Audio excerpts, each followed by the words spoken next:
Hello friends, ఇది విజయవాడ అండి. విజయవాడ కృష్ణా నది మీద బస్ స్టాండ్కి వెళ్ళే రూట్లో వెళ్తున్నాము. విజయవాడ నుంచి బస్ స్టాండ్ వెళ్ళే రూట్లో ఇక్కడ శనీశ్వరుని టెంపుల్ ఉంది. శనీశ్వర స్వామి టెంపుల్ ఉంది. శనీశ్వరునికి పూజ చేస్తే ఆరోగ్యం బాగుంటుంది. చూసారా, ఈ బస్ స్టాండ్కి వెళ్ళే రూట్లో మంచి మంచి బొమ్మలు ఆర్ట్ చేశారు. ఇక్కడ ముగ్గురు గాంధీ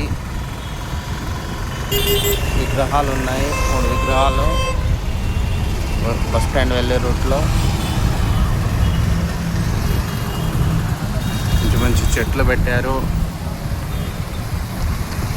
చూడండి ఎంత అందంగా ఉన్నాయో చెట్లు. మీరు కూడా వచ్చి చూసుకోండి.